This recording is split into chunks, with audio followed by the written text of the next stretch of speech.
Hello, everybody, and welcome to my director's commentary of The Golden Butterfly. I'm really excited to share some insight on this film and everything that went to it.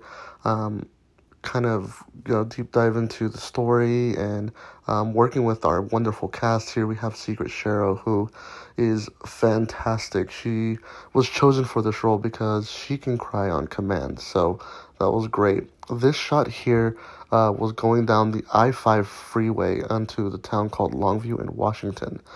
This was one of the last sunny days that we've had here in Washington and in the PNW. We have not had a sunny day like this in about a month and a half, so that was the last real sunny day. Here we have Loris, who is, again, another fantastic actress, another person who can get very emotional on command, which I think is very fitting for her in this film. With this scene, the day we started filming, it was actually supposed to be a sunny day, and it started raining, so we had to cut this scene a little shorter to not get the equipment wet. But as you guys can see, it is not a sunny day.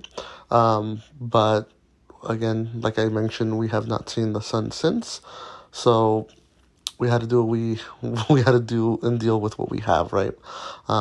But again, it was great because it kind of lent to a sad and moody atmosphere that we definitely get with this film.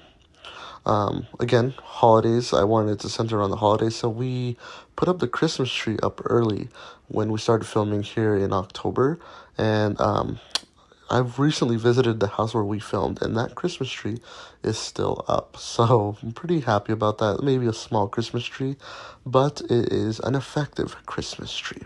I also really wanted the house to look like it was cleaned up, right? I wanted the house to look like, yeah, we had to move some things around, because of the passing of the mother. We had to clean up some of her trinkets and things like that and get things in a box. So it's when it looks empty. I wanted to kind of have it look like we moved some things, some of the closest items of the mother who did pass away, and kind of make it look like the sister here, who Loris is playing, is starting to put up her stuff. So give it more of a lived-in feeling. And I'm actually really proud of what my actresses here were able to do.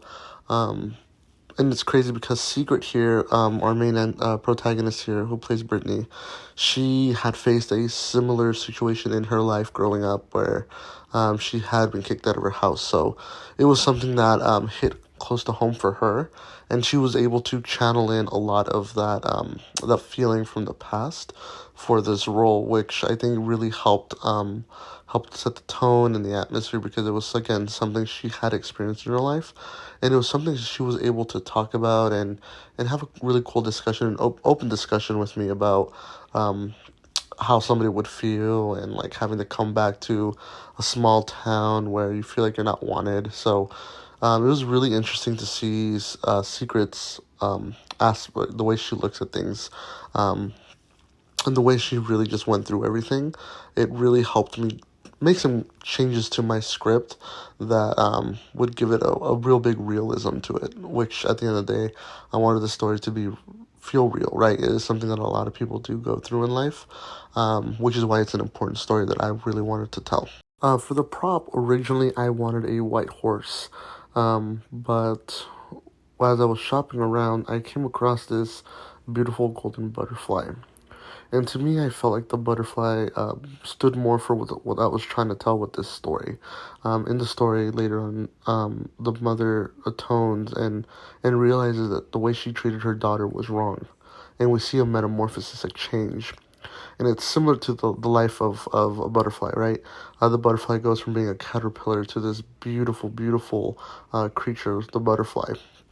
So, to me, that golden butterfly meant a lot more than a white horse would, which is why I, went with the butterfly. And in this scene, Secret's really she's channeling her experience. So when we were discussing how the scene would go and everything, she was telling me, my mom kind of did something similar where she was giving me something out of pity, right? I felt like it was a pity gift so my uncles and aunts wouldn't say anything. So they wouldn't say, wow, you really do treat your daughter horribly. So it was something that she brought up and it's something that I did insert to the script because I felt like it was impactful. Again, it's something that she remembers had happened, and I'm really glad that she was able to once again open up and be able to discuss this, especially when we get to use it in the script. And originally, for the voice of the mom, it was supposed to be one of my longtime customers, who I thought has the most mom voice ever. She's very loving and nurturing, and when she talks to you, she just just reminded you of what a mom would be like. And then unfortunately, she got snowed in Seattle. So, up in Seattle, they had a really bad snowstorm, so she was unable to make it.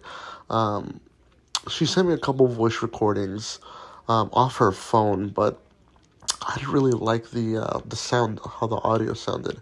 I preferred having the person reading in the room and um, just to be able to give direction. So I ended up going with someone else who lives nearby, who I had met a few times, who similarly had a really nice voice, and I thought would be able to bring the character of the mom to life.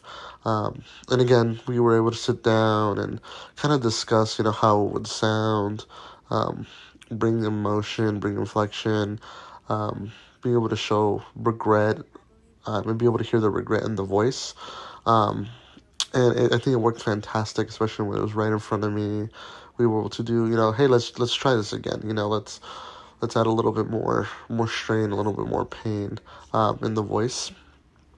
And I thought that was a lot of fun, especially working with voice work and everything. The mom never showed up on screen, but um, you could feel the presence, right? You could feel the emotion that I got off of her voice, which was in part working together with Sierra, and being able to discuss, hey, maybe we should in this part, um, make it sound a little more emotional, a little more strained. And yeah, I think it worked to great effect.